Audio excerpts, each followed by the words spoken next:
Ya, alhamdulillah. Ustaz sudah bergabung. Assalamualaikum warahmatullahi wabarakatuh, Ustaz. Waalaikumsalam warahmatullahi wabarakatuh. Bisa kita mulai, Ustaz? Silahkan. Jazakallahu Ustaz. Assalamualaikum warahmatullahi wabarakatuh. Alhamdulillah hamdan katsiran thayyiban mubarakati kama yuhibbu rabbuna wa yarda. Asyhadu an la ilaha illallah wa asyhadu anna Muhammadan abduhu wa rasuluh. Amma ba'd. Tidak henti kita panjatkan puji syukur kehadirat Allah Subhanahu wa taala karena atas berkah dan rahmat-Nya lah kita bisa berkumpul kembali di hari Ahad malam dalam kajian online Nurul Ngaji. Mungkin di tengah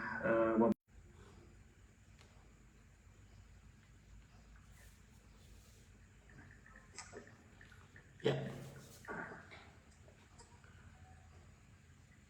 Silakan.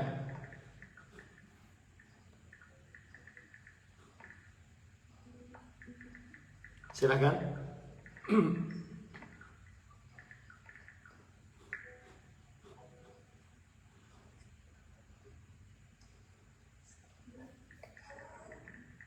Silakan.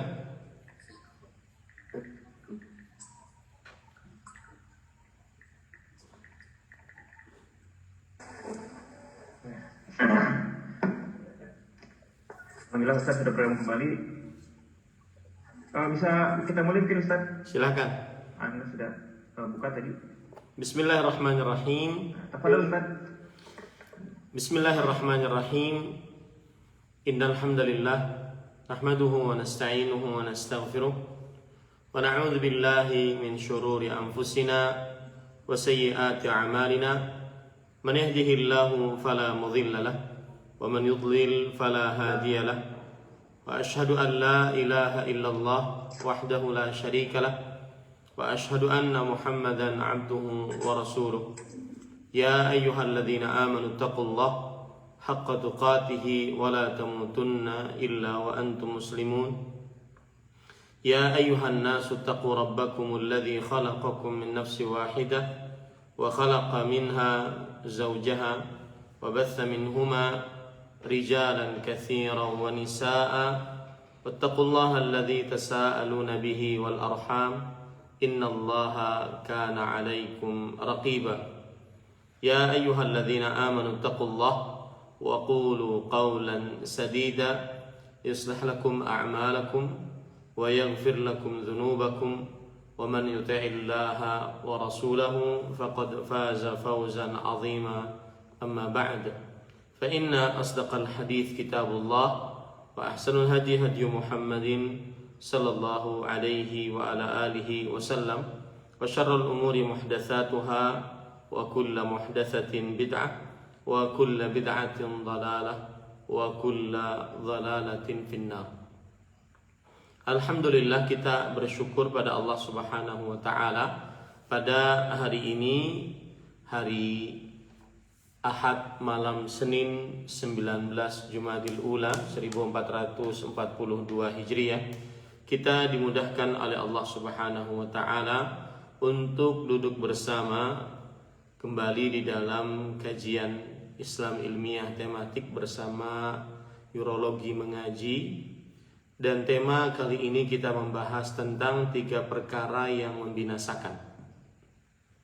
Salawat dan salam semoga selalu Allah berikan kepada Nabi kita Muhammad sallallahu alaihi wa ala alihi wasallam, pada keluarga beliau, para sahabat, serta orang-orang yang mengikuti beliau sampai hari kiamat kelak. Dengan nama-nama Allah yang husna dan sifat-sifatnya yang mulia, kita berdoa, Allahumma inna nas'aluka ilman nafi'an wa rizqan tayyiban wa amalan mutaqabbala. Wahai Allah, sesungguhnya kami memohon kepada Engkau ilmu yang bermanfaat, rezeki yang baik, dan amal yang diterima. Allahumma amin. Ahibati hafizakumullah, Bapak Ibu, saudara-saudari yang saya cintai karena Allah, semoga Allah Subhanahu wa taala selalu menjaga kita. Kita juga berdoa kepada Allah Subhanahu wa taala, Allahumma inna nas'aluka al-afiyah fid dunya wal akhirah. Allahumma inna nas'aluka al-afwa wal afiyah fi dinina wa dunyana wa ahlina. Allahumma astur awratina wa amin rawatina واحفظنا من بين أيدينا ومن خلفنا وعن أيماننا وعن شمائلنا ومن فوقنا ونعوذ بعظمتك أن نغتال من تحتنا. Wahai Allah, kami mohon kepada Engkau keselamatan di dunia dan di akhirat.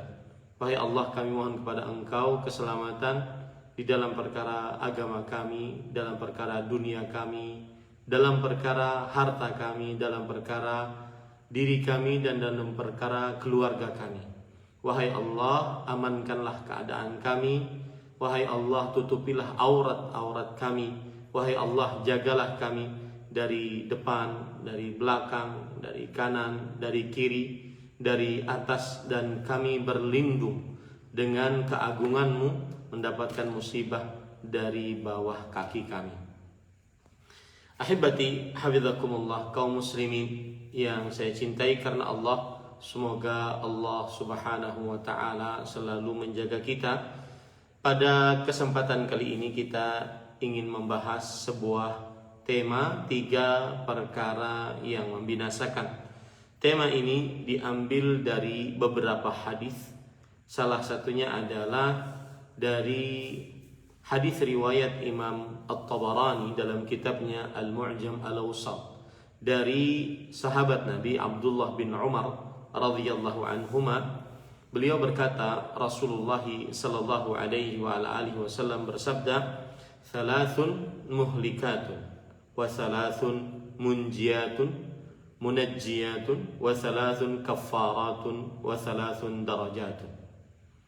3 perkara yang membinasakan, 3 perkara yang menyelamatkan, 3 perkara sebagai penebus dosa, dan 3 perkara pengangkat derajat. Fa'amal muhlikatu fasyuhhun muta'un wa hawan muttaba' wa i'jabul mar'i bi nafsihi.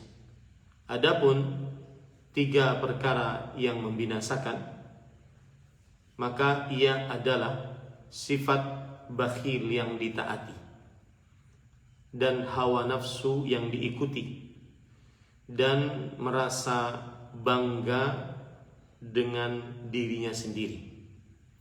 Adapun 3 perkara yang menyelamatkan adalah fal adlu fir ridha wal ghadab wal qasdu fil faqri wal ghina wa khasyatullahi fis sirri wal alaniyah.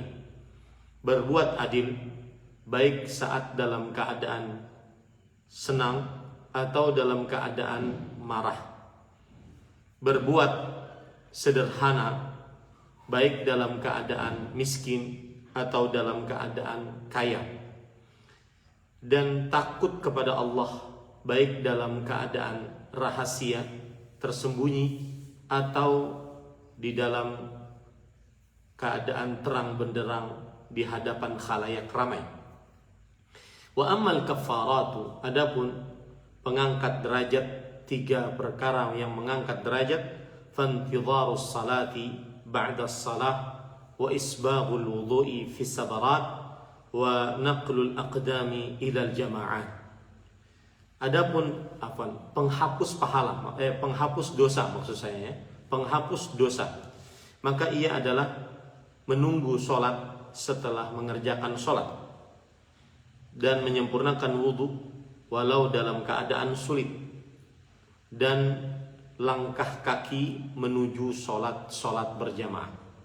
Wa amma darajat fa it'amu ta'am wa ifsha'us salam was salatu bil laili wan nasu niyam. Adapun 3 perkara yang mengangkat derajat, kalau tadi menghapus dosa, ini 3 perkara yang mengangkat derajat. Memberi makan kepada orang, mengucapkan salam, dan sholat malam saat keadaan manusia sedang tertidur. Kita akan bahas poin yang pertama dulu, yaitu al-muhlikat, 3 perkara yang membinasakan. 3 perkara yang membinasakan. Dan ahibati hafizakumullah, sebelum saya lanjutkan, perlu diketahui bahwasanya hadis yang kita bacakan tadi derajat hadisnya adalah dia hasan li ghairihi. Hasan artinya hadis yang baik. Baik karena sanadnya, para perawinya sampai kepada Rasulullah sallallahu alaihi wasallam tersambung. Kemudian yang kedua, hasan karena para rawinya baik di dalam penukilan hadis dari sisi hafalannya. Akan tetapi tidak sahih karena hafalannya sedikit kurang kuat. Ini bedanya hasan dengan hadis sahih. Yang ketiga, hasan karena dia tidak menyelisihi hadis-hadis yang sahih lainnya. Hadis-hadis yang sahih lainnya. Yang keempat, hasan karena para rawi hadisnya seluruhnya adalah rawi yang terpercaya agamanya dan akhlaknya.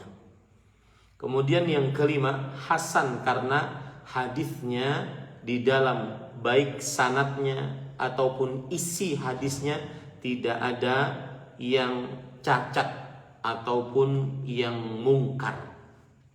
Maka dia adalah hadis yang hasan.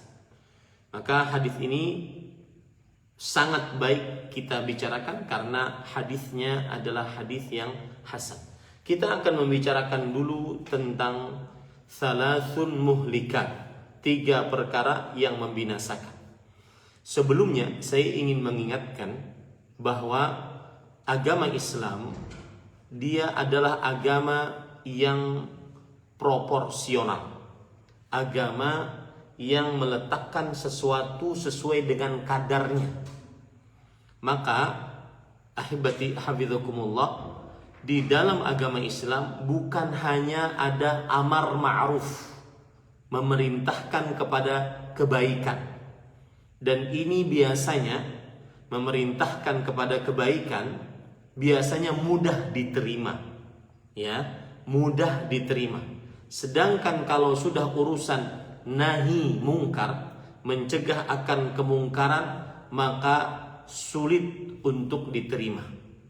Dan Rasulullah sallallahu alaihi wasallam, beliau diutus oleh Allah Subhanahu wa taala melakukan 2 pekerjaan, basyiran wa nadhiran. Basyiran, memberikan kabar gembira. Siapa yang beramal ini maka mendapatkan keutamaan ini. Siapa yang mengamalkan itu maka mendapatkan nikmat ini. Siapa yang mengamalkan ini maka mendapatkan pahala ini. Basyiran, memberikan kabar gembira. Dan beliau juga nadhiran, memberi peringatan keras. Siapa yang melanggar larangan ini maka dia diancam ini. Siapa yang melalaikan kewajiban ini maka dia diancam dengan siksa ini. Maka itulah agama Islam.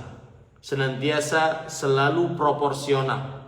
Ada kalanya kita berharap kepada Allah Subhanahu wa taala surga darinya, dan ada kalanya kita takut siksa Allah Subhanahu wa taala. Allah berfirman di dalam Al-Quran dalam surat Saba ayat 28, "Wa ma arsalnaka illa kafatan linnas basyiran wa nadhiran walakin aktsaran nasi la ya'lamun." Dan kami tidak mengutus engkau wahai Muhammad sallallahu alaihi wasallam melainkan kepada umat manusia seluruhnya sebagai pembawa berita gembira dan sebagai pemberi peringatan. Nah, oleh karena itulah kita di sini yang paling pertama disebutkan dalam hadis ini adalah memberikan peringatan kepada kita, mencegah kemungkaran dari diri kita. 3 perkara yang merusak. Ini poin pertama yang ingin saya sampaikan, bahwa Islam bukan hanya sekedar amar ma'ruf. Islam juga dibangun di atas nahi mungkar, mencegah akan kemungkaran. Dan kadang-kadang mencegah akan kemungkaran diterima oleh manusia susah. Kenapa? Karena berkenaan dengan hawa nafsu. Ini satu. Yang kedua yang ingin saya sampaikan adalah sangat bagus seorang muslim di samping mengenal mana amal-amal yang baik dikerjakan, dia juga mengenal mana larangan-larangan yang wajib dijauhi. Ya, di samping dia mengenal amal-amal baik, keutamaan mengamalkan itu baik diketahui. Begitu juga dia baik untuk mengetahui larangan-larangan. Tujuannya apa? Untuk menjauhi.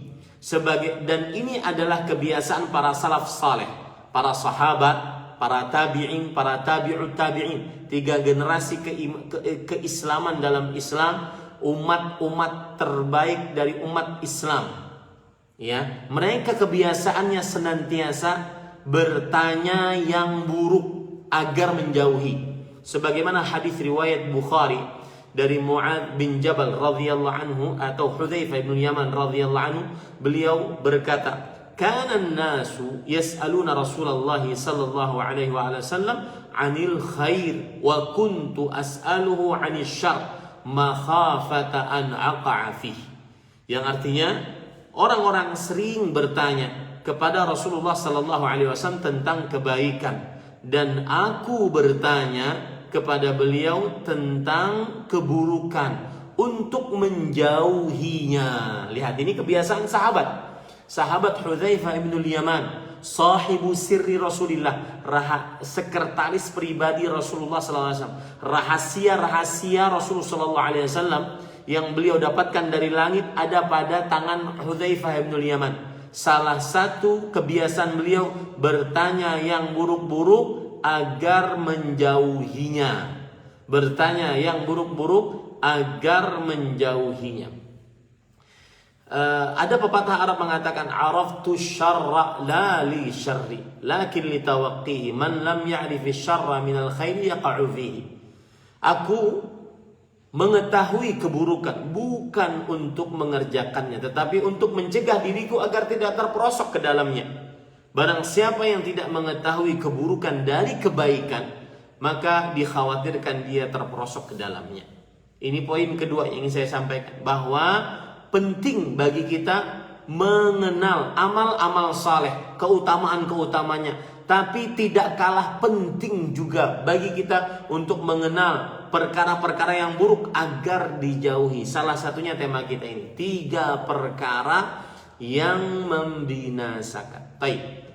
Kemudian poin yang ketiga yang ingin saya sampaikan pada pertemuan ini adalah, sebelum kita masuk kepada tema kita, yaitu bahwasanya kita harus yakini baik-baik. Kita harus yakini baik-baik bahwa 3 perkara ini yang membinasakan bukan batasan. Penyebutan 3 bukan batasan. Penyebutan 3 perkara yang membinasakan bukan batasan. Karena yang membinasakan di dalam agama Islam, amal-amal yang membinasakan dalam agama Islam sangatlah banyak. Tetapi kenapa 3 perkara ini? Satu sebabnya. Yang pertama, untuk iltifatul intibah, mengambil perhatian dari para sahabat Nabi radhiyallahu anhu. Dan ini bagus dikerjakan dalam dunia pendidikan dan pengajaran, yaitu bagaimana cara kita mengambil perhatian dari orang yang ingin kita ajari. Salasun muhlikatun, 3 perkara yang membinasakan. Orang akan langsung tertuju kepada si pembicara tersebut karena dia ingin tahu apa 3 yang membinasakan tersebut. Tapi harus diingat bahwa 3 ini bukan pembatasan. Makanya Al-Hafidh Ibnu Hajar Al-Asqalani rahimahullahu ta'ala sering mengatakan bahwa dia adalah al-adad la mafhumalah. Penyebutan jumlah bilangan bukan ukuran, bukan jadi standar, tetapi dia adalah hanya sebatas penyebutan. Salah satu fungsinya untuk menarik perhatian orang yang mendengar. Kemudian poin yang keempat yang ingin saya sampaikan, yaitu ketika Rasulullah SAW tadi bersabda, "Thalathun muhlikatun", 3 perkara yang membinasakan. Ahibati hafizakumullahu taala, 3 perkara yang membinasakan di sini adalah maksud dari kata membinasakan. Apa maksudnya? Ada beberapa maksud dari kata membinasakan. Pertama, ahlaka fa'ilahu. Artinya membinasakan pelakunya, masuk ke dalam nerakanya Allah Subhanahu wa taala. Jadi dengan 3 pekerjaan ini, maka pelaku dari 3 pekerjaan ini dia dibinasakan dengan cara dimasukkan ke dalam nerakanya Allah Subhanahu wa taala. Ini tafsiran pertama dari kata membinasakan. Membinasakan pelakunya masuk ke dalam nerakanya Allah Subhanahu wa taala. Kemudian yang ketiga yaitu membinasakan pahala dari pelakunya. Membinasakan pahala dari pelakunya. Dan ini hati-hati. Ya, 3 perkara nanti yang kita bahas membinasakan pahala dari pelakunya. Yang ketiga, makna dari kata membinasakan adalah yaitu membinasakan, ini menarik, subhanallah. Membinasakan pelakunya bukan hanya di akhirat tetapi juga di dunia. Ya, hati-hati ini 3 perkara. Membinasakan bukan hanya di akhirat tetapi juga di dunia. Kita akan bahas 3 poin dari sifat yang membinasakan. Yang pertama tentang bakhil, yang kedua tentang hawa nafsu, yang ketiga tentang ujub. Kita akan bahas mudah-mudahan detail di dalam pembahasan ini. Para ikhwan yang dirahmati oleh Allah, ini 3 kalau dikerjakan maka berarti dia melanggar larangan, dan setiap yang melanggar larangan pasti mendatangkan keburukan baginya di dunianya sebelum akhiratnya. Kita akan kupas nanti apa saja keburukan yang didapati oleh orang yang bakhil, mengikuti hawa nafsu dan ujub di dunia sebelum akhirat. Ya, ini beberapa penafsiran dari kata-kata kata muhlika, yaitu membinasakan. Yang pertama adalah membinasakan pelakunya sehingga dimasukkan ke dalam neraka, dengan cara dimasukkan ke dalam neraka Allah Subhanahu wa taala, disiksa. Yang kedua, membinasakan pahala pelakunya.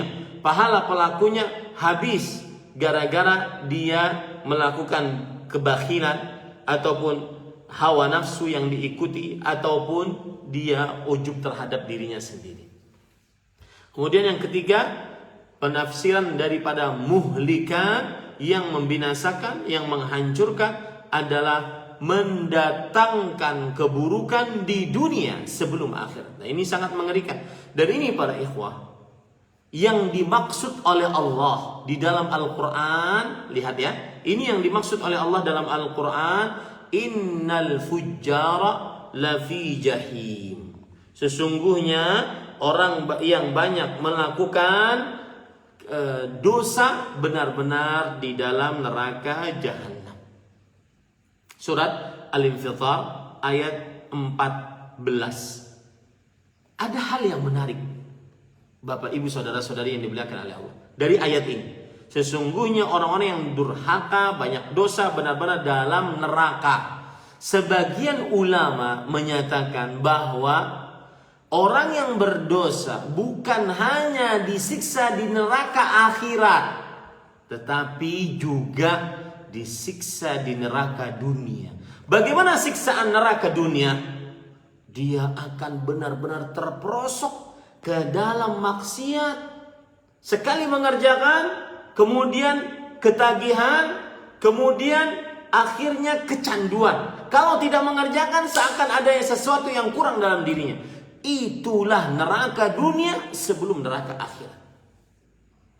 Sebagaimana perkataan Syekhul Islam Ibnu Taimiyah rahimahullah, inna fid dunya jannatan man lam yadkhulha lam yadkhul jannatal akhirah. Di dunia ada surga. Siapa yang belum pernah masuk ke dalam surganya dunia, dia tidak akan pernah masuk di dalam surga akhirat. Apa surga dunia?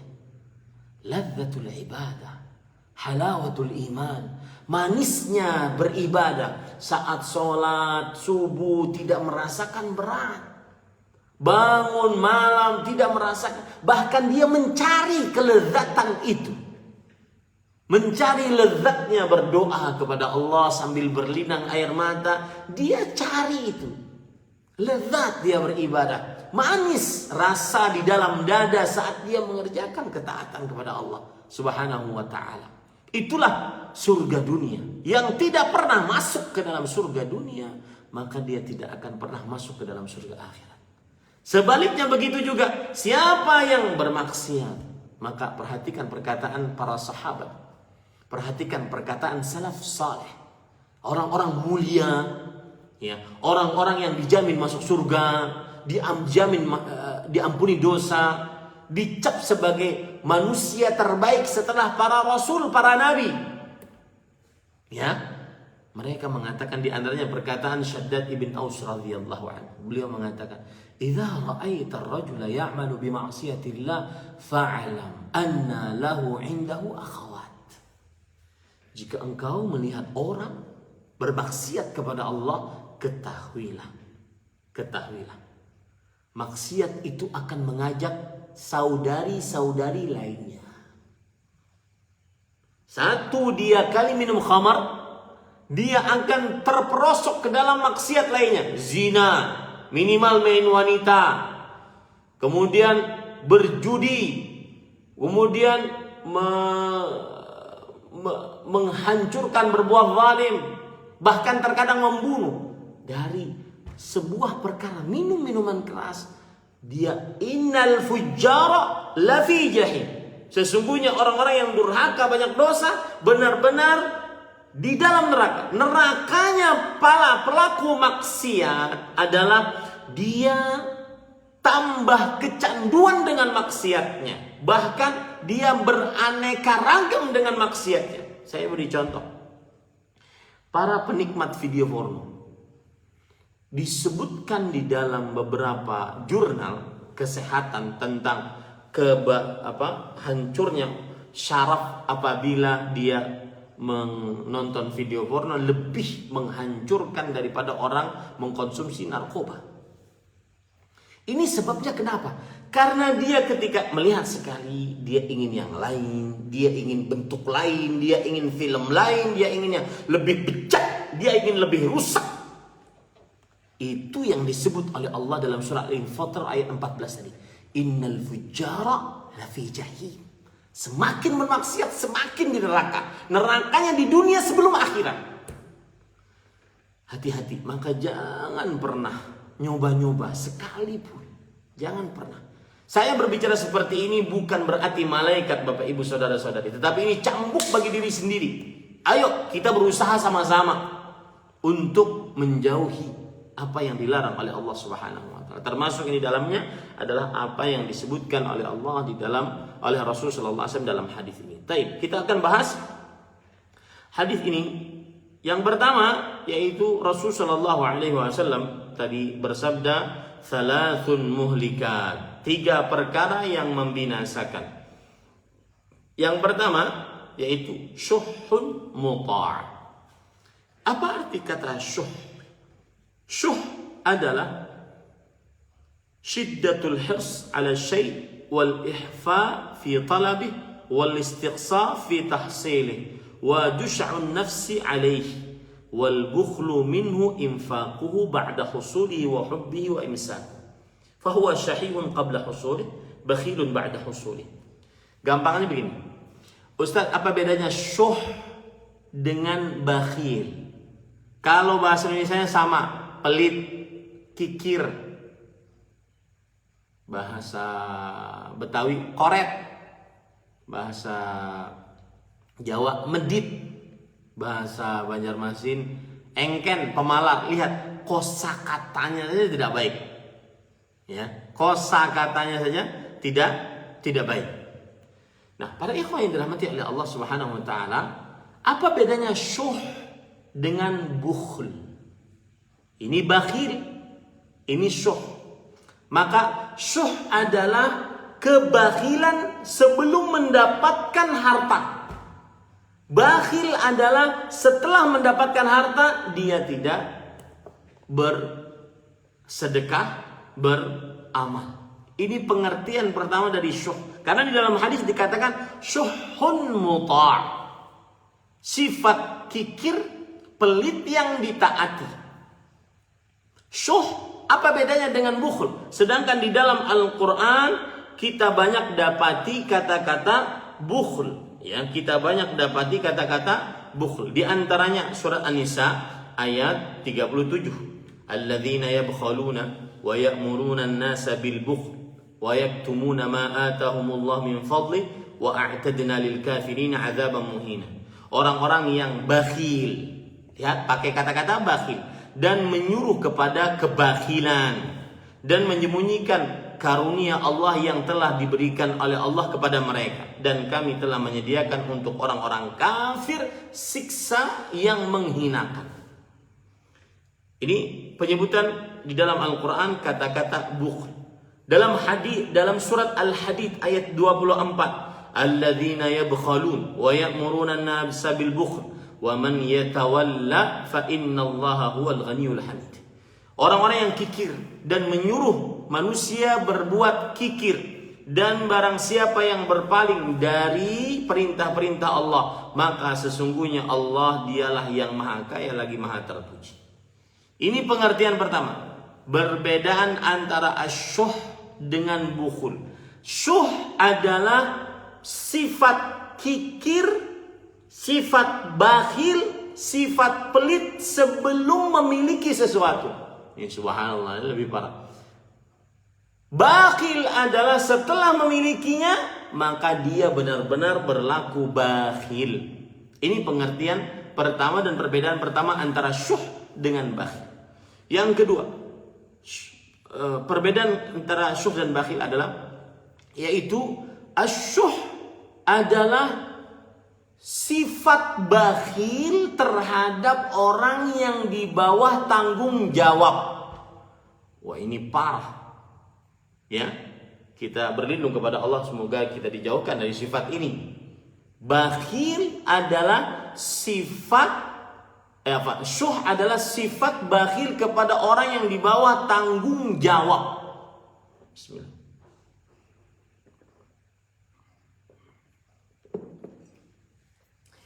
Apa maksudnya? Saya suami, di bawah tanggung jawab saya istri. Tanggung jawab saya nafkah kepada anak.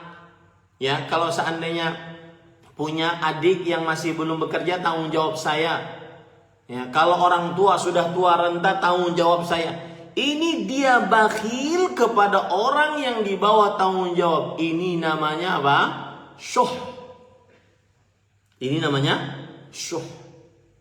Sedangkan orang yang bakhil atau mempunyai sifat bukhl adalah orang yang pelit tetapi tidak pada orang yang di bawah tanggung jawab. Ya, tidak orang yang di bawah pada tanggung jawab. Ini perbedaan kedua dari sifat bakhil dan asyuh. Dari sifat bakhil dan asyuh. Kalau kita buka Kamus Besar Bahasa Indonesia, pelit sama dengan kikir. Kikir adalah, ya, para ikhwan yang dirahmati oleh Allah Subhanahu wa taala, terlampau hemat memakai harta bendanya. Terlampau hemat memakai harta bendanya. Ini kalau kita lihat Kamus Besar Bahasa Indonesia. Sedangkan kalau kita lihat perkataan para ulama rahimahumullah ta'ala tentang apa arti bakhil, ya, apa arti bakhil, maka arti bakhil adalah menahan sesuatu untuk disedekahkan karena saking cintanya kepada sesuatu tersebut.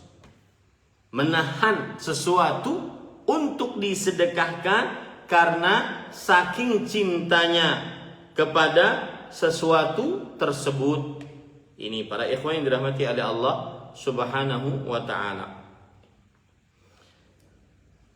Kalau kita lihat lagi dalam kamus besar bahasa Arab, arti dari al-bukhl adalah diddul karami wal jud, kebalikan dari pemurah, kebalikan dari dermawan.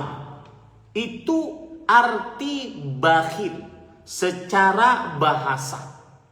Kebalikan dari pemurah dan kebalikan dari dermawan. Itu arti bakhil secara bahasa.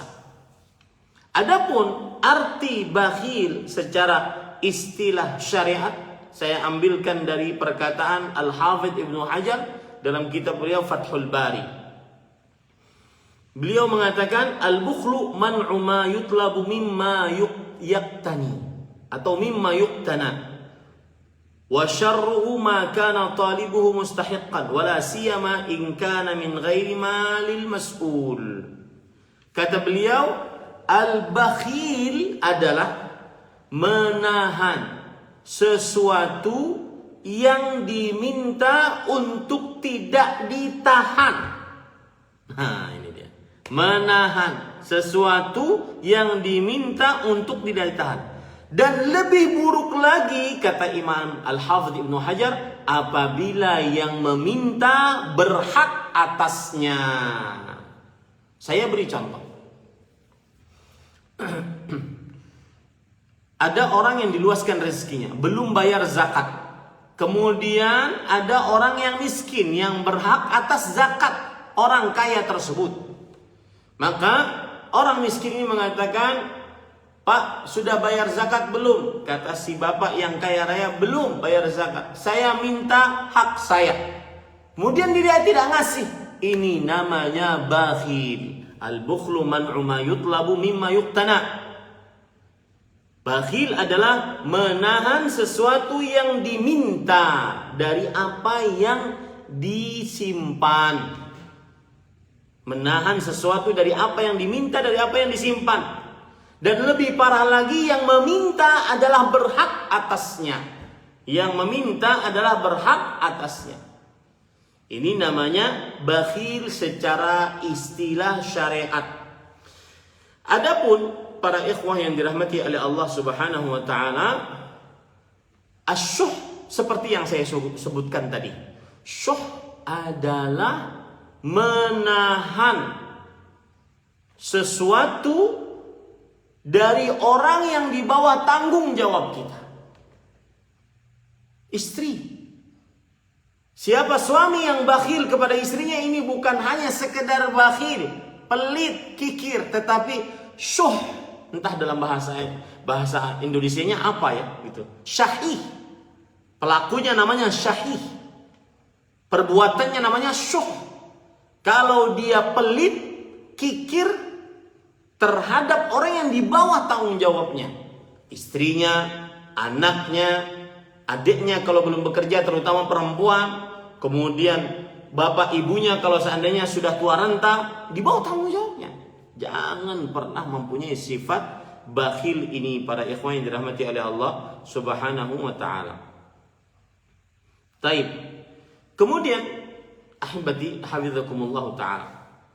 Kalau begitu, kita sudah pahami sekarang arti asyuh, arti al-bukhl, dan dua-duanya dalam bahasa Indonesia disebut dengan bakhil. Dua-duanya dalam bahasa Indonesia disebut dengan bakhil. Baik. Sekarang saya akan menyebutkan bahwa sifat syuh atau bukhl, kedua-duanya tercela berdasarkan ayat Al-Quran dan hadis Rasul Sallallahu Alaihi wa ala alihi Wasallam. Yang pertama, buruknya sifat bakhil. Allah mencela sifat bakhil dan mengancam dengan siksa di dunia sebelum di akhirat. Allahu Akbar. Ya, Allah mencela sifat bakhil dan sifat syuh di dalam Al-Quran dan mengancam siksa di dunia sebelum di akhirat. Dalilnya adalah surat Al-A'raf ayat 180. Allah berfirman, "Wala yahsabanna alladhina yabkhalun bima atahumullahu min fadlihi huwa khairan lahum bal huwa syarrun lahum sayutawwaquna ma bakhilu bihi yawmal qiyamah walillahi miratsus samawati wal ard wallahu bima ta'maluna khabir." Yang artinya, dan jangan sekali-kali orang yang bakhil mengira bahwa dengan harta yang Allah berikan kepada mereka dari karunia-Nya, kebakhilan itu baik bagi mereka. Sebenarnya kebakhilan itu adalah buruk bagi mereka. Harta yang mereka bakhilkan itu akan dikalungkan kelak di lehernya di hari kiamat. Dan kepunyaan Allah lah segala harta warisan yang ada di langit dan di bumi, dan Allah mengetahui apa yang kamu kerjakan. Ayat ini menarik. Surat Ali Imran ayat 180.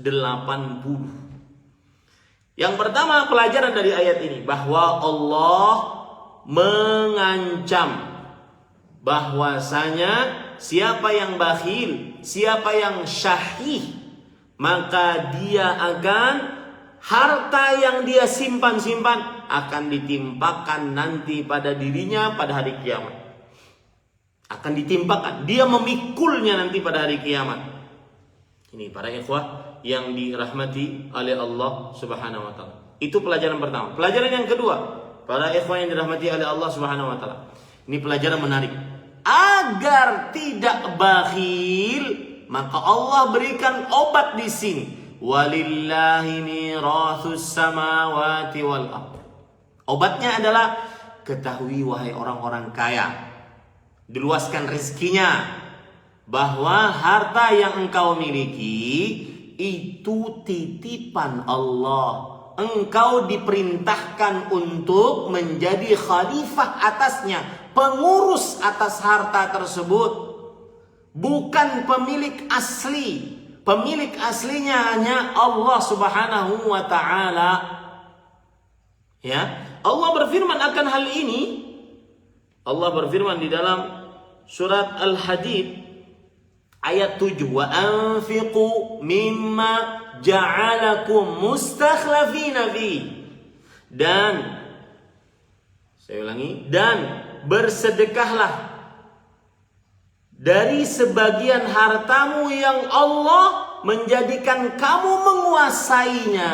Lihat, itu harta Allah Subhanahu wa taala. Makanya saya sering mengatakan, perhatikan baik-baik, sering mengatakan, obat mujarab menghilangkan sifat syahih, sifat bakhil adalah meyakini baik-baik harta yang kita miliki ini pemilik aslinya Allah. Kita cuma disuruh untuk mengurus, bagaikan ada orang sebagai pekerja di sebuah toko. Dia yang ngurus toko tersebut, pemiliknya ongkang-ongkang di rumah. Apabila pemiliknya berkata, sedekahkan kepada si fulan, maafkan hutang si fulan, apa yang harus kita lakukan sebagai pengurus? Taat kepada pemilik aslinya. Ini para ikhwan yang dirahmati Allah. Dan itu Allah sebutkan di dalam surat Al-Baqarah dari mulai ayat 254. Lihat ya, cek, silahkan cek sekarang di dalam Al-Quran. Cek dalam Al-Quran 254. Allah memerintahkan kita, ya ayyuhalladzina amanu anfiqu mimma razaqnakum min qabli an ya'ti yaumun la bay'un fihi wa la khullatun wa la syafa'ah wal kafiruna humudz zalimun. Wahai orang-orang yang beriman, sedekahkanlah harta kalian sebelum datang hari yang pada hari itu tidak ada jual beli, tidak ada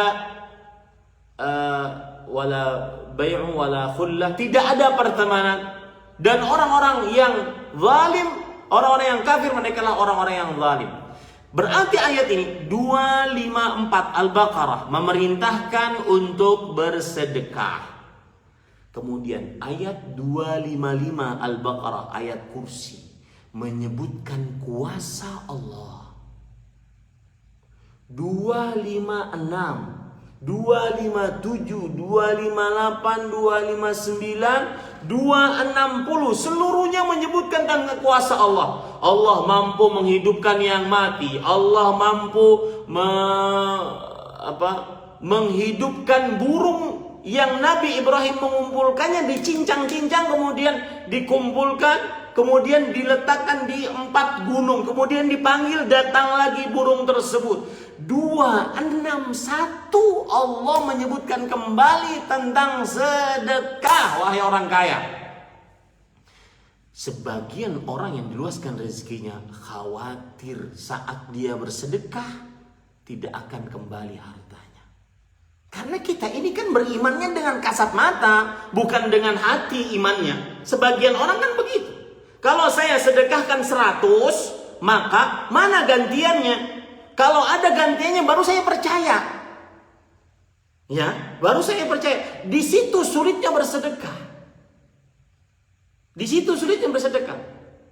Kenapa demikian? Karena kita ketika bersedekah kadang tidak dapat gantiannya di dunia.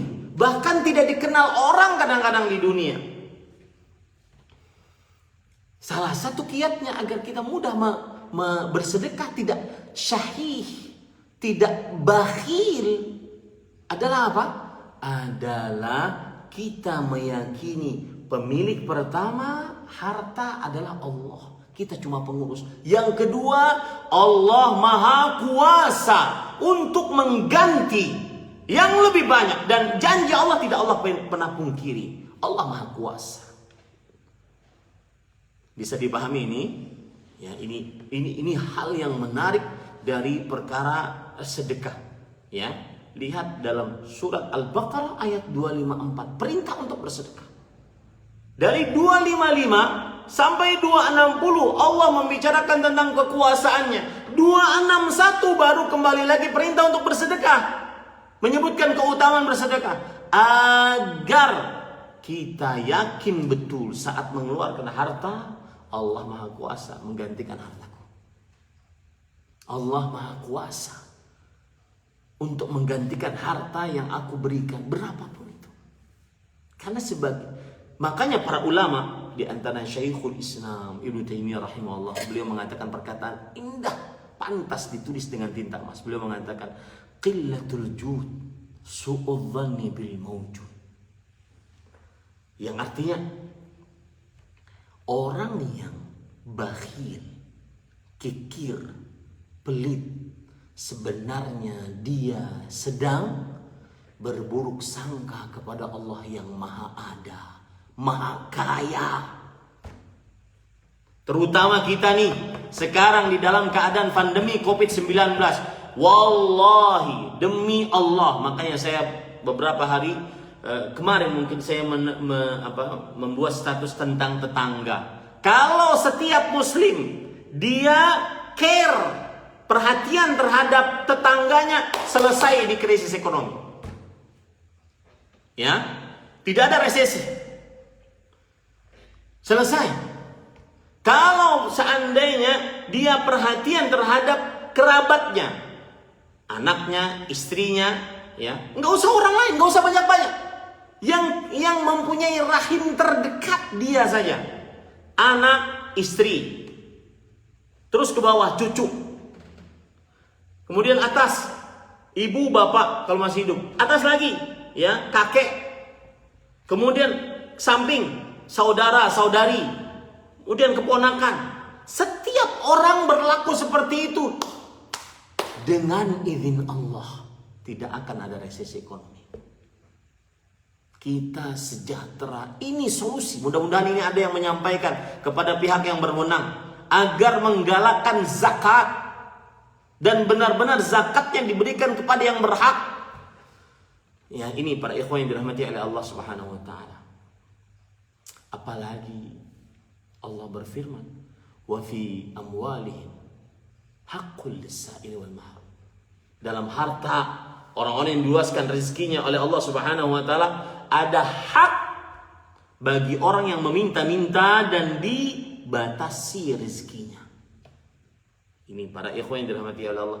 Ini kadang saya di dalam terlihat di media sosial, kita malu. Orang kok mana ada hatinya dalam keadaan orang samping kanan kita, samping kiri kita ada yang tidak makan, Pak. Ada yang sulit untuk makan. Kok membuat konten video yang menampakkan kemewahan, yang menampakkan kehedonisan dia. Padahal kalau saat dia bikin itu, dia mati tidak akan dibawa, walau sepeser pun.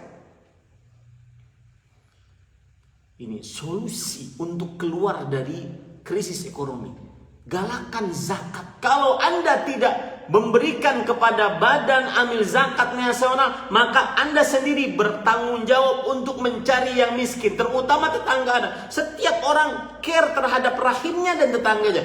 Dengan izin Allah selesai. Ini solusi paling syariat. Ini para ikhwan yang dirahmati oleh Allah Subhanahu wa taala, terutama kita dalam keadaan seperti ini. Ya, dalam keadaan seperti ini. Rasulullah SAW, saya pernah ngisi kajian di Roja TV dengan judul "Sebelum Anda Bersedekah". Silahkan cek di YouTube, insya Allah ada. Fikih sebelum bersedekah. Salah satu yang harus kita pahami sebelum bersedekah adalah kita harus dengan sedekah kita mencari pahala yang besar dari sedekah kita. Bagaimana pahala didapat dengan pahala kadarnya besar dengan sedekah kita, bukan hanya ecek-ecek. Rasulullah SAW pernah ditanya akan itu. Ya Rasulullah, ayyus sadaqati a'zamu ajran? Wahai Rasulullah SAW, sedekah apa yang paling besar pahalanya? Beliau menjawab, juhdun muqil. Cuma 2 kata. Juhdun muqil.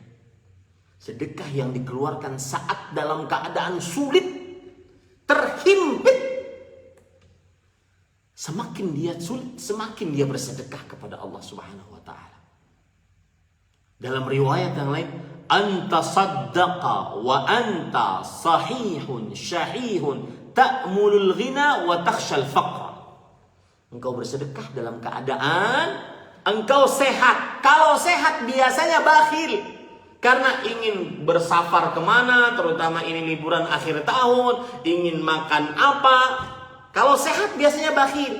Engkau dalam keadaan sehat, punya sifat bakhil, ingin kaya takut miskin. Persis banget sekarang. Persis. Siapa yang ingin pahalanya besar, bersedekahlah. Siapa yang ingin pahala sedekahnya besar, bersedekahlah. Dalam keadaan yang disebutkan dalam hadis Rasul sallallahu alaihi wasallam. Ini ayat yang pertama yang menunjukkan buruknya sifat syahih dan sifat bakhil. Tadi disebutkan dalam ayat ini, sayutawwaquna ma bakhilu bih. Akan diletakkan harta yang mereka bakhilkan pada diri mereka pada hari kiamat. Apa maksudnya? Disebutkan di dalam kitab Taisir Al-Karimir Rahman fi tafsir Kalamil Mannan yang ditulis oleh Fadilatul Syekh Al-Allamah Abdurrahman bin Nasir As-Sa'di rahimahullah. Dan saya pesan, jika Anda sebagai seorang pemula untuk membaca kitab tafsir, silahkan baca tafsir As-Sa'di. Tafsir As-Sa'di, tafsir yang sangat indah, bahasa kekinian, yang ditulis oleh Fadilatul Syekh Al-Allamah Abdurrahman bin Nasir As-Sa'di, ulama Islam abad ke-14 Hijriah, dan sudah diterjemahkan dalam bahasa Indonesia. Ya. Dan saya sudah membuktikan. Saya sudah baca tafsir surah Al-Fatihah di hadapan jamaah, kemudian tafsir surah Al-Baqarah di hadapan jamaah, tafsir surat Ali Imran di hadapan jamaah. Sudah selesai. Ya. Artinya maksud saya ini pengalaman mudah bahasanya dipahami.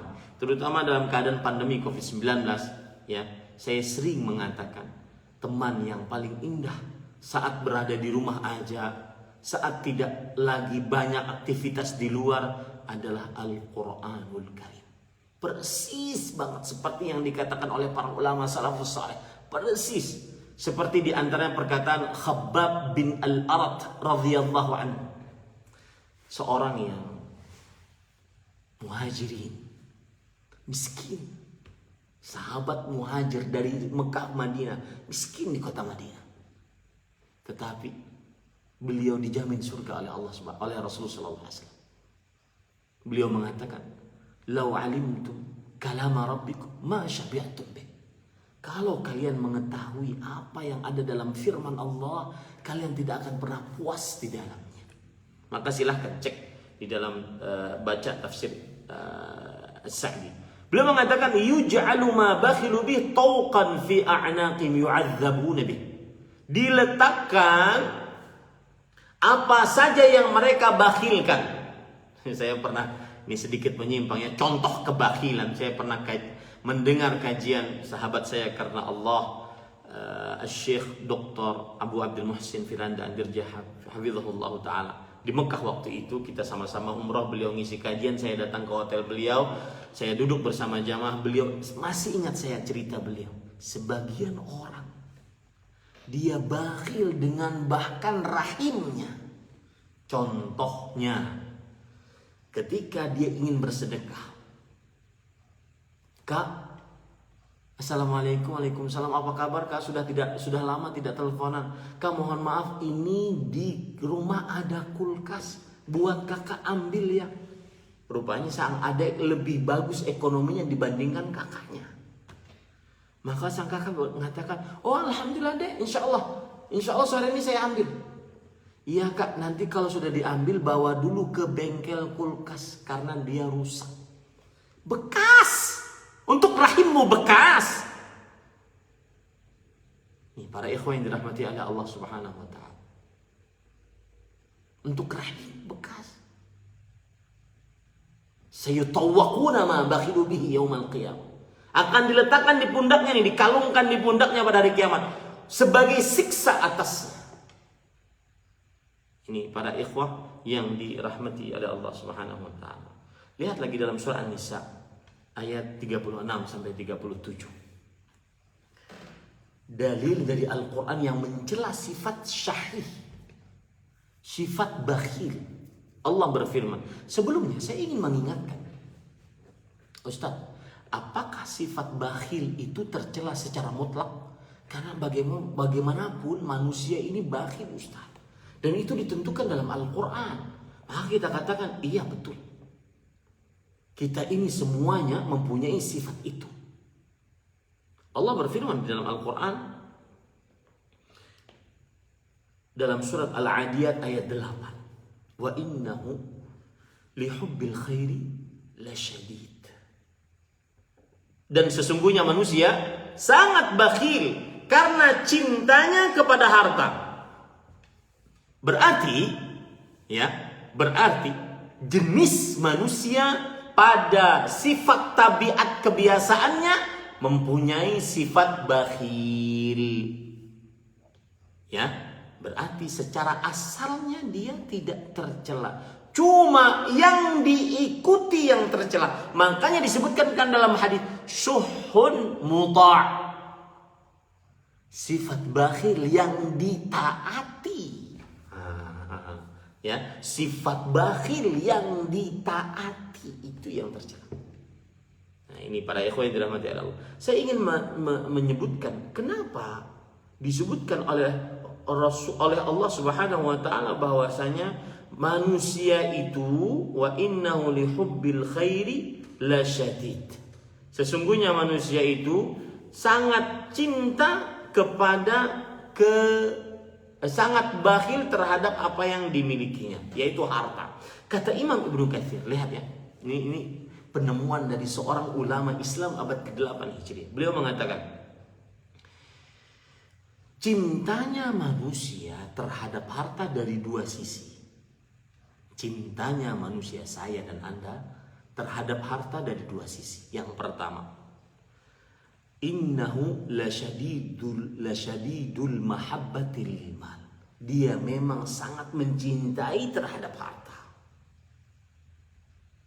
Bakhilnya manusia dari dua sisi terhadap harta, karena dia sangat cinta terhadap harta. Yang kedua, wa innahu laharisun bakhilun min mahabbatil mal. Dia kikir, pelit, syahih, bakhil karena cintanya terhadap harta. Jadi satu, sifatnya memang punya bakhil. Yang kedua, karena dia punya bakhil sehingga dia cinta terhadap harta. Ini para ikhwah yang dirahmati oleh Allah Subhanahu wa taala. Jadi pada asalnya sifat bakhil itu ada dalam diri manusia. Yang tercela adalah yang ditaati. Ini para ikhwah yang dirahmati oleh Allah Subhanahu wa taala. Baik. Surah Nisa ayat 36-37. Allah berfirman, wa'budullaha wa la tusyriku bihi syai'an wa bil walidaini ihsana wa bidzil qurba wal yatama wal masakin wal jari dzil qurba wal jaril junubi was sahibil bil jambi wa ibnis sabil wa ma malakat aymanukum innallaha la yuhibbu man kana mukhtalan fakhura alladzina yabkhaluna wa ya'muruna an-nasa bil bukhl wa yaktumuna ma atahumullahu min fadli wa a'tadna lil kafirin 'adzaban muhina. Beribadahlah kalian kepada Allah. Janganlah kalian mensyirikkan Allah dengan sesuatu apapun. Dan berbaktilah kepada kedua orang tua. Dan berbuat baiklah kepada para kerabat. Anak yatim. Saya hitung ya. Kerabat. Anak yatim. Orang miskin. Tetangga yang dekat. Tetangga yang jauh. Istri. Orang yang kehabisan bekal. Budak-budak kalian. 8 orang. Sesungguhnya Allah tidak menyukai orang yang mukhtalan fakhuran. Apa arti mukhtalan fakhuran? Perhatikan, Allah Subhanahu wa taala berfirman, mukhtalan fakhuran, tidak menyukai orang yang sombong dan fakhuran, membangga-banggakan diri. Para ikhwah, kalau kita perhatikan di dalam tafsir Imam Ibnu Katsir rahimahullahu ta'ala, yang disebut mukhtal fi nafsi mujaban mutakabbiran fakhuran 'alan nas yara annahu khairun minhum fahuwa fi nafsihi kabir wa huwa 'indallahi haqir wa 'indallahi baghir. Perhatikan baik-baik. Mukhtalan yang terjemahannya adalah orang-orang sombong, menyombongkan dirinya dan congkak terhadap manusia. Dia menganggap dirinya lebih baik daripada mereka. Ya. Padahal dia di sisi Allah hina. Di hadapan manusia dibenci. Ini yang menarik adalah bahwa orang yang bakhil, dua keburukannya. Di sisi Allah hina, di hadapan manusia dibenci. Dan ayat ini perlu disampaikan, dan bahkan bukan hanya perlu, wajib disampaikan kepada anak-anak muda yang bermain media sosial. Karena jujur terlihat di media sosial penghinaan terhadap orang miskin. Menyombongkan diri saja dosa besar terhadap orang miskin, apalagi sampai menghina.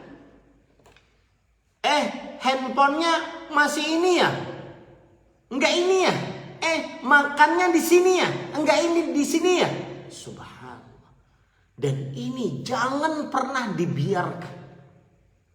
Ini sebuah kemungkaran yang wajib dicegah, diingatkan kaum muslimin. Mungkin mereka anak-anak muda hanya fun-fun aja, ini lagi main-main aja Ustadz, bukan beneran. Enggak boleh, wahai saudaraku, itu haram. Mungkin mereka enggak tahu. Jadi kasih sayang kita, mungkin mereka enggak tahu. Maka kita ingatkan, haram, dosa besar. Ya. Di antara orang-orang miskin, Rasulullah SAW mengatakan, innama tunsaruna wa turzaquna bidhu'afaikum. Kalian itu wahai orang kaya, diberikan rezeki, diberikan pertolongan akibat doanya orang-orang miskin. Ya, ini kok sampai disombongin, sampai dihina lagi. La haula wala quwwata illa billah. Ini akhlak buruk, akhlaknya para syaitan. Maka mungkin sekali lagi saya katakan yang bermain seperti itu di aplikasi-aplikasi yang lagi viral di media sosial, mungkin mereka nggak tahu. Maka kita ingatkan, ya, diharamkan begitu, tidak boleh, haram hukum. Seorang muslim tidak boleh seperti itu, haram hukum. Akhlak tercela dari seorang muslim. Karena mukhtalan fakhuran, dan Allah menyebut di sini para ikhwan yang dirahmati oleh Allah, siapa mereka? Dan biasanya orang begini, ya, yang benar-benar mempunyai sifat ini, bukan hanya sekedar untuk konten, alladzina yabkhulun wa ya'muruna an-nasa bil bukhl. Orang-orang yang pelit dan memerintahkan orang lain untuk berbuat pelit dan menyembunyikan karunia Allah yang telah diberikannya kepada mereka, dan kami telah menyediakan untuk orang-orang kafir siksa yang menghinakan. Hati-hati, Allah menggandengkan kata kekufuran dengan kebakhilan. Hati-hati para ikhwah yang dirahmati oleh Allah Subhanahu wa ta'ala. Saya ingin kembali kepada ayat tadi, surat An-Nisa ayat 36. Silahkan cek dalam Al-Quran. Allah berfirman, innallaha la yuhibbu man kana mukhtalan fakhuran. Ini harus lebih dijelaskan lagi, agar tidak ada lagi yang seperti itu. Meskipun hanya untuk konten rame-ramean, nggak boleh. Ya, kalau rame-ramean di dalam urusan agama haram, kalau melanggar agama haram, tidak boleh. Ya, coba perhatikan ahli tafsir di generasi tabi'in, Imam Mujahid bin Jabr rahimahullah, murid dari Abdullah bin Abbas, murid dari Anas bin Malik radhiyallahu anhu. Beliau mengatakan, mukhtalan fakhuran, sesungguhnya Allah tidak menyukai orang yang mukhtal, orang-orang yang sombong. Mutakabbiran, kata beliau, orang-orang yang sombong. Fakhuran artinya dalam bahasa Indonesia membangga-banggakan diri. Bagaimana cara membanggakan diri? Kata Imam Mujahid rahimahullah, ya'ud ma'ata wa huwa la yashkurullah azza wa jalla. Yani yafkhar 'ala an-nas bima 'atahu Allah min ni'am wa min qalil asy-syukr lillahi azza ala dzalik. Artinya, dia, para ikhwan yang dirahmati oleh Allah Subhanahu wa ta'ala, dia menghitung-hitung sedekah yang dia berikan kepada orang. Satu, ini arti fakhuran, menghitung-hitung sedekah apa yang dia berikan kepada orang lain. Yang kedua, dia tidak pandai untuk bersyukur. Akhirnya dia menyombongkan diri. Persis seperti Karun. Karun itu simbol kekayaan dunia. Jika ada harta didapatkan di dalam tanah, kemudian harta tersebut akan dinamakan harta Karun. Kenapa? Karena Karun simbol kekayaan dunia. Tapi kesalahan Karun apa? Fakhur. Apa itu? Dia mengatakan, innama utituhu ala ilmin indi. Kekayaannya Bapak Ibu tahu? Silahkan cek dalam surah Al-Qasas dari ayat 84 sampai 76 sampai 84. Kekayaannya, kunci kekayaannya dibawa oleh puluhan kuda yang kuat. Kuncinya, belum kekayaannya ya. Gara-gara ini dia fakhur, tidak bersyukur, nyombongkan diri di hadapan manusia, merendahkan manusia. Apa dia mengatakan? innama utitu ala ilmin indi. Sesungguhnya aku mendapati harta semua ini karena kepintaranku. Karena kepintaranku. Ini para ikhwah yang dirahmati oleh Allah Subhanahu wa ta'ala. Baik. La ilaha illallah. Ini baru satu sifat ya.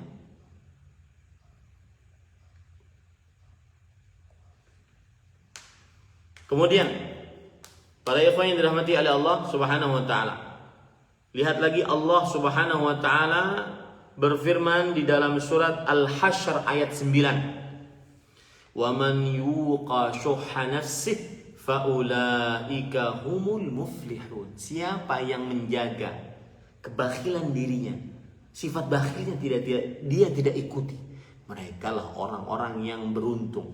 Pemahaman balik dari ayat ini, yang tidak beruntung yang tidak menjaga sifat bakhilnya. Sifat bakhilnya dia ikuti.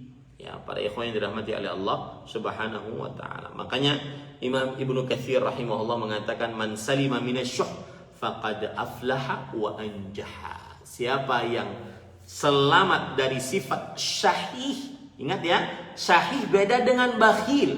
Kalau dalam bahasa Indonesia samanya pelit, kikir, ya. Tapi kalau syahih adalah menahan harta yang dia sukai untuk apa? Orang yang di bawah tanggung jawabnya. Wah, ini ada ustadz saya yang nonton saya nih, Ustadz Ali Nur, hafizahullah ta'ala. Afwan Ustadz, sepertinya antum tidak cocok nonton saya. Mohon maaf, ana sungkan ditonton. Ya, jazakallah khairan. Ini salah satu ustadz favorit saya dan beliau berasal dari Medan dan ustadz yang baik, kemudian akhlaknya baik. Mudah-mudahan urologi mengaji juga bisa mengundang beliau di dalam kajian-kajian online insyaallah ta'ala. Nanti kalau pengen kontaknya saya kasihkan.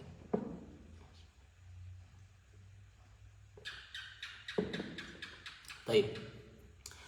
Para ikhwan yang dirahmati oleh Allah Subhanahu wa ta'ala, selanjutnya yaitu kata Rasul sallallahu alaihi wasallam tadi, hawan muttaba', hawa nafsu yang diikuti. Ini sekarang kita sudah berapa lama? Ini sampai jam berapa? Mas Aswin, masuk pertanyaan atau gimana? Baiknya aja Ustaz. Baru satu sifat ya. Baru satu sifat. Iya. Karena memang sebenarnya dia masih banyak hadis-hadis yang belum kita bacakan. Apa saja sifat-sifat tercela dari ada beberapa hadis yang juga harus diketahui tentang sifat dari bakhil ini. Terutama kita di zaman sekarang ini yang sangat-sangat sangat-sangat kaum muslimin berharap uluran tangan dari orang-orang yang diluaskan rezekinya oleh Allah Subhanahu wa taala. Kaum muslimin berharap uluran tangan dari orang-orang yang diluaskan rezekinya. Dan saya tidak berbicara atas nama saya, tidak, tetapi orang-orang yang diluaskan tetap walhamdulillah di rumah baik semua alhamdulillah. Tapi maksud saya orang-orang yang disempitkan rezekinya, orang-orang yang di sekitar Anda, orang-orang yang lagi dalam keadaan sulit ya. Dan terakhir sebelum kita tutup, mungkin nanti kita atur dengan Mas Aswin bagaimana kajian ini dilanjutkan. Terakhir saya ingin menyebutkan di Arab Saudi itu ada LSM, Lembaga Swadaya Masyarakat, yang bernama Tafrijul Qurubat. Ini mungkin menjadi inspirasi bagi kita nanti di Indonesia ya. Terutama dalam masa-masa seperti ini. Namanya Tafrijul Qurubat. Tafrij itu artinya melapangkan. Al-Qurubat artinya adalah kesulitan. Ini LSM kerjaannya adalah mendata para orang-orang janda dan juga wanita-wanita yang suaminya dipenjara sedangkan dia mempunyai anak yang banyak. Ustaz, dipenjara kan berarti buruk? Enggak. Kadang-kadang orang terpenjara karena sebuah keadaan. Misalkan dia karena hutang, ya karena berhutang, maka akhirnya dia dipenjara oleh pemerintah setempat. Nah, LSM ini fungsinya apa? Dia mencari orang-orang yang diluaskan rezekinya oleh Allah Subhanahu wa taala. Kemudian dia bayarkan hutang suami yang dipenjara ini agar bisa keluar sehingga bisa berkumpul dengan anak istri, bisa berusaha dengan baik lagi. Mudah-mudahan dalam keadaan-keadaan seperti ini, sempit keadaan ekonomi sebagian kaum muslimin, kita bisa berbagi.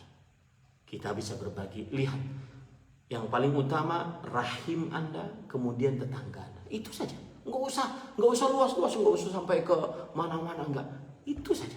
Urus itu saja. Semoga yang disampaikan bermanfaat. Mohon maaf kalau seandainya ini baru satu kerusakan yang kita bisa bahas. Itu pun belum selesai, ya, karena masih banyak yang lain lagi dari hadis-hadis belum kita baca. Semoga yang disampaikan bermanfaat. Wallahu a'lam. Sallallahu alaihi Muhammad walhamdulillahirabbil alamin. Nah, silakan. Ya, Masya Allah. Jazakallahu khairan Ustaz. Barakallahu fiik. Mungkin penjelasan yang sangat detail dari kajian kali ini, meskipun baru satu poin yang bisa disebut belum selesai, tapi Masya Allah ini sudah banyak sekali catatan yang bisa kita ambil. Ini sudah banyak pertanyaan Ustaz yang berkaitan dengan tema. Mungkin boleh analisis sesi pertanyaan Ustaz ya. Baik. Yang pertama dari Bapak Sustiono. Assalamualaikum warahmatullahi wabarakatuh. Saya ingin bertanya Ustaz, bakhil itu apakah berarti tidak melakukan sedekah atau melakukan sedekah tapi sedikit? Kemudian berapakah nilainya yang pas? Kira-kira seperti itu. Apa dulu? Baik. Bismillah walhamdulillah wassalatu wassalamu ala Rasulillah wa ala alihi washabihi wa man wala. Lihat, pengertian bakhil tadi adalah menahan apa yang diminta. Menahan apa yang diminta. Itu namanya bakhil. Kalau Anda tidak diminta pada saat itu, maka dia tidak bakhil. Tetapi bukankah Anda diminta untuk bersedekah? Sedekah ada dua jenisnya. Ada yang wajib disebut zakat, ada yang sunnah disebut sedekah. Ada yang wajib disebut zakat dan infak. Ada yang sunnah disebut sedekah. Sedekah adalah pemberian kepada orang lain berharap pahala karena Allah Subhanahu wa taala. Sedangkan zakat pemberian yang wajib terhadap orang lain yang sudah ditentukan karena berharap pahala dari Allah. Infak adalah bersedekah yang wajib kepada orang-orang yang di bawah tanggung jawab. Nah, bakhil adalah orang yang tidak mengerjakan 3 poin ini. Dia tidak bersedekah karena dia menahan hartanya, ya. Adapun yang sudah bersedekah meskipun sedikit, maka saya berpesan, terutama dalam keadaan sempit seperti ini. Lihat hadis Rasul riwayat Imam Ahmad. Ittaqun nar walau bisyiqqi tamrah. Apa artinya? Bentengi dirimu walau dengan setengah kurma. Saya bertanya sekarang, berapa harga setengah kurma? Itu hadis bukan untuk dihitung, tetapi maksudnya adalah walau sedikit sedekahmu, maka itu bisa menjadi benteng surga, bentengmu dari api neraka. Setengah kurma tidak ada batasannya, tidak ada bisa dihitung, tidak ada harganya. Tetapi dengan ikhlas, sebagaimana disebutkan oleh Rasulullah SAW, juhdun mukil, sedekah yang dikeluarkan saat dalam keadaan sulit dan sedikit. Semakin sulit, semakin dikeluarkan. Maka terkadang terenyuh kalau kita lihat orang-orang yang kehidupannya sulit, tetapi dia masih mau berbagi kepada orang lain. Ini luar biasa para ikhwan yang dirahmati oleh Allah Subhanahu wa taala. Dan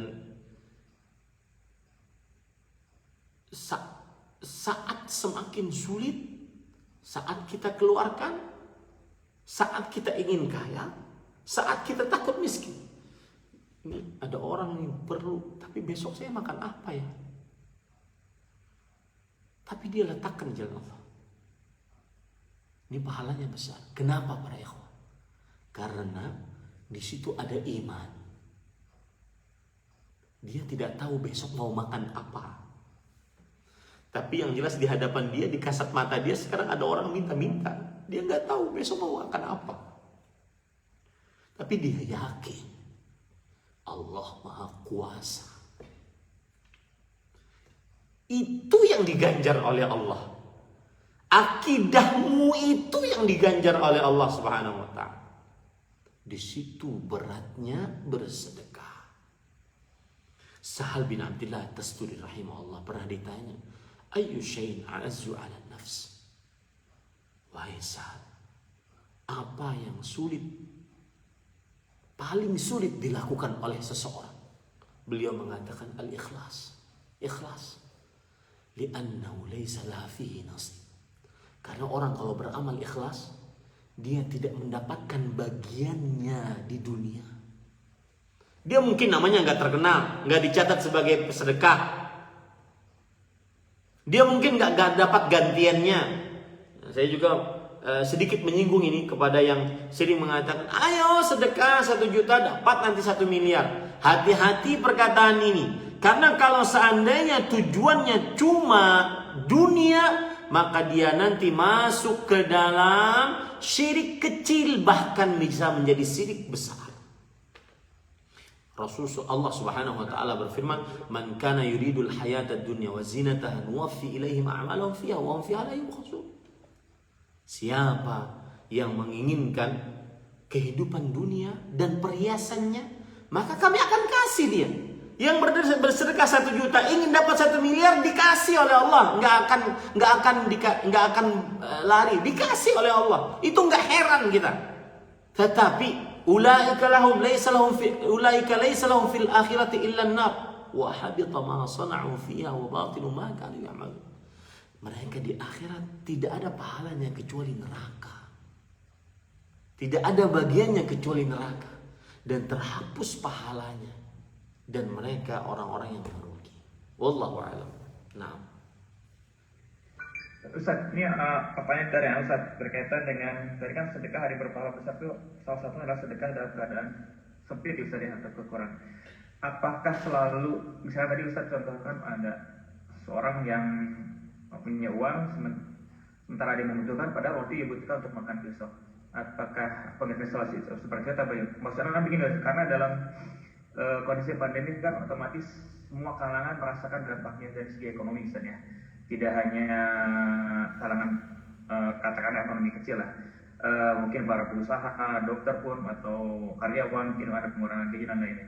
Itu apakah berkurang hartanya tersebut sudah bisa dikatakan dalam keadaan sempit sehingga mudah-mudahan bisa masuk ke poin yang sedekah berpahala besar itu? Iya, setiap kita tetap aja fokus kepada hadis Rasul. Juhdun muklim.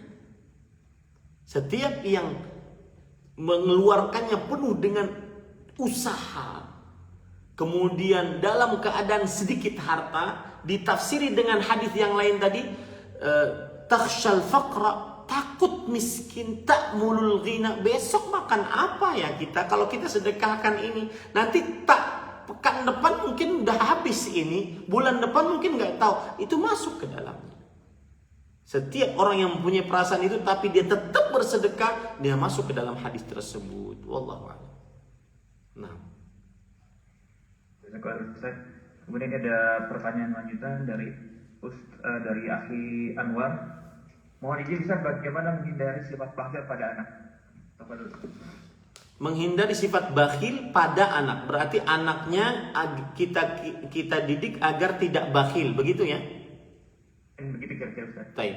Bismillah, alhamdulillah, wassalatu wassalamu ala rasulillah. Yang paling utama adalah kenalkan kepada anak bahwa ini adalah ajaran Islam. Itu paling utama. Agar dia tahu bahwa saya muslim, saya ingin mengamalkan syariat Islam. Salah satu syariat Islam adalah bersedekah, tidak bakhil. Itu satu. Yang kedua, kenalkan kepada anak bahwa seorang muslim dia harus kasih sayang kepada muslim lainnya. Sebagaimana hadis Rasulullah SAW, masalul mu'minina fi tawaddihim wa tarahimihim wa ta'atufihim kamathalil jasadil wahid idza ishtaka minhu 'udwun tada'a sa'irul jasadi bisyahri wal humma. Perumpamaan kaum beriman itu seperti perumpamaan kaum beriman di dalam kasih sayang mereka, di dalam saling santun terhadap mereka adalah seperti satu jasad. Apabila salah satu dari anggota tubuh itu merasa sakit, maka anggota yang lain akan merasakan panas dan juga tidak bisa tidur. Maka berarti ajari anak tersebut bahwa kita harus saling menyayangi antara sesama muslim. Yang kedua, ajari anak tersebut keutamaan bersedekah. Apa sih keutamaannya? Orang yang tidak bakhil. Apa keutamaannya orang yang tidak bakhil? Nah, itu beberapa kiat. Jadi kiatnya adalah berdasarkan Al-Quran, hadis Rasulullah SAW. Tidak usah kita terlalu mendidik aneh-aneh ataupun jawaban yang penuh dengan retorika, tidak perlu. Tetapi ajarkan yang sesuai dengan Al-Quran dan hadis Rasulullah SAW. Sudah mencukupi. Wallahu a'lam. Ustaz, berikutnya dari Bapak Muhtar, izin Ustaz, apakah bersedekah dengan tujuan riya, apakah itu termasuk kebakhilan Ustaz? Maka jawabannya tidak, itu kesyirikan. Ya, itu kesyirikan. Jadi bersedekah dengan tujuan ingin dilihat agar dipuji, itu kesyirikan asghar dan diancam tidak diterima amalnya. Rasulullah SAW bersabda dalam hadis riwayat Muslim, "Ana aghna syuraka 'anil syirk, man 'amila 'amalan asyraka fihi ma'iya ghairi taraktuhu syirka." Aku zat yang sangat tidak membutuhkan sekutu. Siapa yang beramal dan ia mensyirikkanku di dalamnya, maka aku tidak terima amalnya dan aku tolak pelakunya. Maka bersedekah dengan riya bukan hanya sekedar bakhil, tetapi dia adalah kesyirikan. Wallahu a'lam. Nah. Pertanyaan selanjutnya ada dari Ukti Santi Batirani. Bismillahirrahmanirrahim. Ustaz bertanya, apakah syarat yang menerima zakat harus orang-orang yang menjalankan sholat saja? Bagus pertanyaan ini. Maka jawabannya adalah, perhatikan baik-baik. Penerima zakat atau yang bahasanya mustahik zakat, orang yang berhak atas zakat itu sudah ditentukan oleh Allah dalam surah At-Taubah ayat 60. Innamas sadaqatu lil fuqara'i wal masakin wal 'amilina 'alaiha wal mu'allafati qulubuhum wa fir riqab wal gharimin wa fi sabil wa ibnis sabil. Sesungguhnya sedekah itu diberikan kepada orang fakir, miskin, amil zakat, orang yang mu'allaf, orang yang mau memerdekakan dirinya, orang yang terlilit hutang, orang yang kehabisan bekal, dan kemudian orang yang berjihad di jalan Allah Subhanahu wa taala. 8 orang. Ya.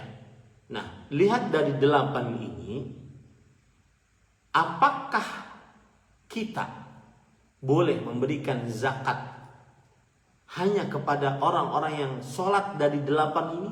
Apakah tidak boleh diberikan kepada orang yang tidak sholat dari 8 ini? Maka jawabannya adalah, kalau seandainya dia tidak sholat sama sekali, maka dia keluar dari Islam, tidak berhak untuk mendapatkan zakat, kecuali jika ingin dengan harta zakat yang kita berikan dia mau sholat. Ya, berarti itu sebagai dianggap sebagai mu'allaf qulubuh, orang yang mu'allaf, ditarik hatinya agar dia mau menjalankan syariat Islam. Maka kalau ditanya tadi tidak sholat sama sekali, maka berarti tidak berhak untuk mendapatkan harta zakat. Tapi kalau sesekali sholat, sesekali tidak, maka dilihat maslahatnya. Apa arti maslahat? Kepentingannya. Kalau kepentingan diharapkan kebaikan dari zakat kita, maka boleh memberikan zakat kepadanya agar dia sholat.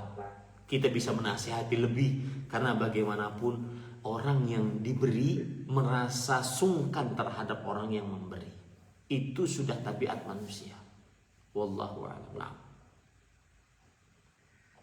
Ya, izin pertanyaan berikutnya Ustaz dari Silakan. Aryo.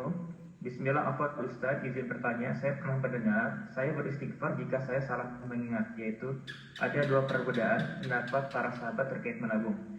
Yang pertama, sahabat Abu Dzar mengharamkan menabung. Jika ada kelebihan rezeki dalam sehari, maka harus diinfakkan pada hari itu juga untuk besok bertawakal kepada Allah. Sedangkan mayoritas sahabat berpendapat bolehnya menabung dengan catatan berasal dari perkara yang halal dan dikeluarkan zakat.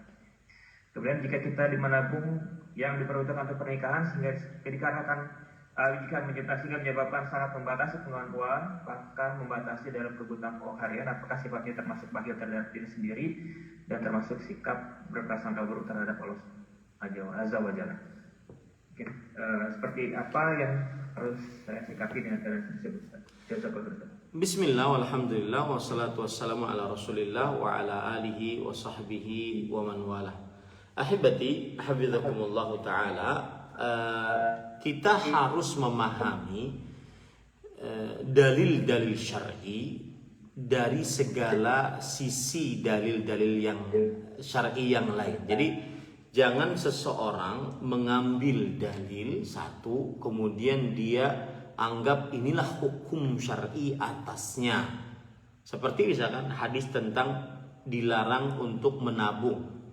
Rasul Shallallahu Alaihi Wasallam pernah berkata kepada Abu Dzar, ya Abu Dzar, wahai Abu Dzar, aku tidak ingin, waktu itu mereka berdua di hadapan Uhud, aku tidak ingin memiliki emas sebesar gunung Uhud selama 3 hari, kecuali aku sedekahkan seluruh harta tersebut dan tidak aku sisakan kecuali untuk bayar hutang.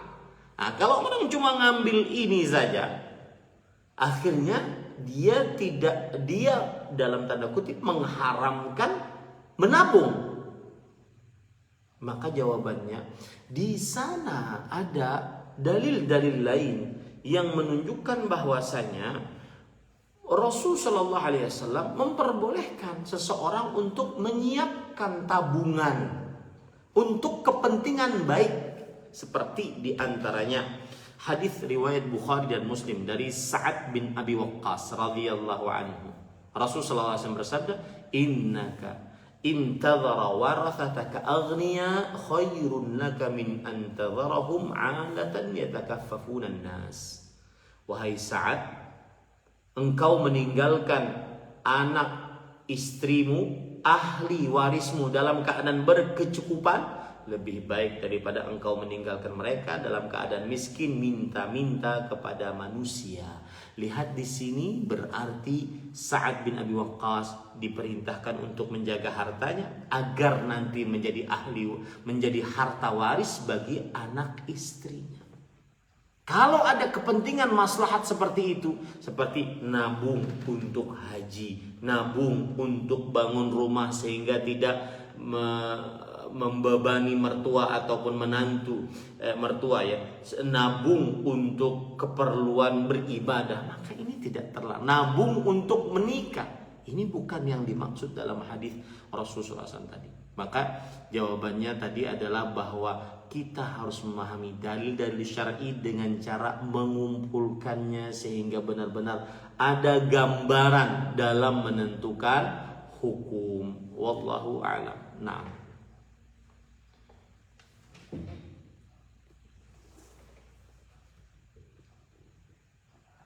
sedekah ada batas-batasnya. Jika ada, bagaimana kita mengetahui batas bawah atau minimal dan batas maksimal jumlah harta yang harus kita sedekahkan? Bismillah, alhamdulillah, wassalatu wassalamu ala rasulillah. Kita tidak akan bisa seperti Abu Bakar As-Siddiq. Ketika beliau ditanya oleh Rasulullah SAW, ma abqaita li ahlik, wahai Abu Bakar, kamu bersedekah segini banyak, apa yang kau tinggalkan untuk istri anakmu? Maka beliau menjawab, abqaitullah wa rasulah, aku tinggalkan Allah dan Rasulnya. Jangan seperti Abu Bakar. Kita tidak bisa seperti Umar bin Khattab bersedekah dengan setengah harta. Tidak bisa. dengan setengah harta tidak bisa. Maka pada saat itu bagaimana batasan kita bisa bersedekah yang paling minimal dan paling maksimal? Maka jawabannya belum ada batasan khusus dari hadis Rasul secara rinci berapa juta, berapa ratus ribu atau yang semisalnya. Tetapi yang ada adalah batasan umum yang menjadi kaedah dalam bersedekah. Rasul SAW bersabda, kulu washrabu walbasu watasaddaqu min ghairi saraf wala makhilah. Makanlah sesukamu, minumlah sesukamu, berpakaianlah sesukamu dengan dua syarat. Tidak boleh berlebihan dan tidak boleh mendatangkan kesombongan. Itu kaidahnya, wallahu a'lam.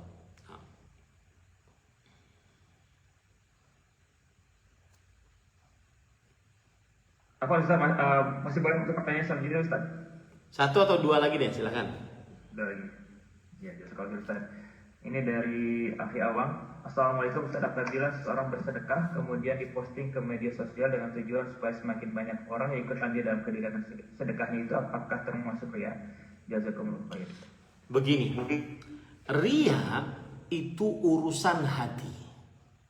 Kita tidak bisa menuduh yang posting di media sosial riya. Karena urusannya urusan hati dan hanya Allah yang mengetahuinya. Tetapi kita katakan sebelum tetapi dan bersedekah boleh terang-terangan, boleh tersembunyi, dan bersedekah yang tersembunyi lebih baik daripada yang terang-terangan. Allah Subhanahu wa taala berfirman dalam surah Al-Baqarah ayat 271, "In tubdus sadaqat fa ni'mahi." Jika kalian menampakkan sedekah kalian, maka itu adalah sebaik-baiknya. Wa in tukhfuha wa tu'tuha al-fuqara fahuwa khairul lakum. Tetapi jika kalian menyembunyikannya dan kalian berikan kepada orang-orang fakir, maka itu lebih baik bagi kalian. Maka siapa yang menampakkan sedekahnya, maka itu boleh saja. Tinggal dia menjaga hati, ria atau tidak. Dan kita tidak bisa menuduh, oh ini orang ria, nggak bisa menuduh kita. Karena itu urusan hati. Apalagi sedekah boleh terang-terangan, boleh tersembunyi, dan tersembunyi lebih utama. Tetapi, jika ada orang mampu menyembunyikan sedekahnya, maka itu lebih menunjukkan kepada keikhlasannya. Semakin rahasia, semakin ikhlas. Itu konsep daripada keikhlasan. Wallahu a'lam. Nah.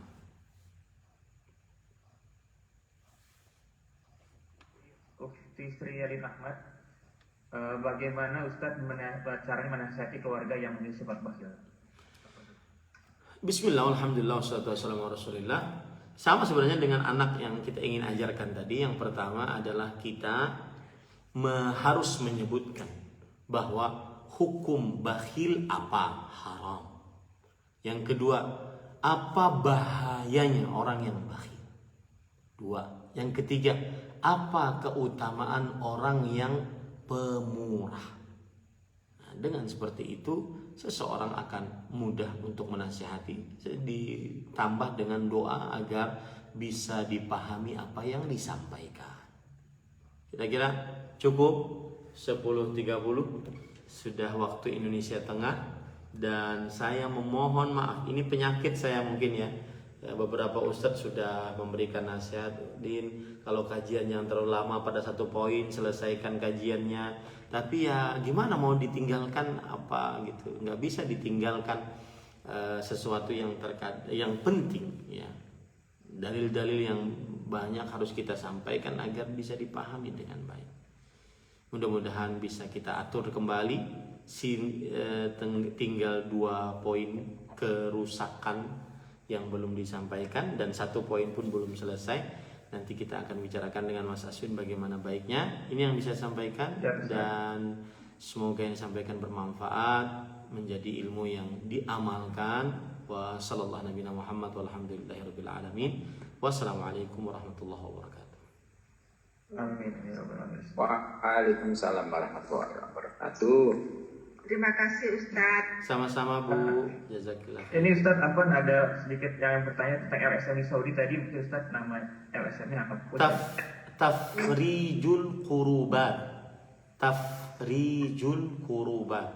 Tafrij artinya melapangkan, kurubat kesulitan. Itu diambil dari hadis Rasul sallallahu alaihi wasallam. Jazakallahu Ustaz, barakallahu fiik atas kajian hari ini. Masya Allah, sudah banyak ilmu yang bisa kita dapatkan, dan juga mohon maaf pertanyaan, masih ada beberapa pertanyaan yang belum saya sempat bacakan. Mudah-mudahan di pertemuan selanjutnya di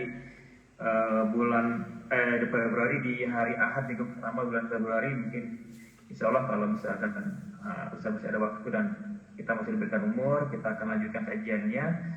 Barangkali belum terjawab, nanti silakan diajukan di kajian berikutnya.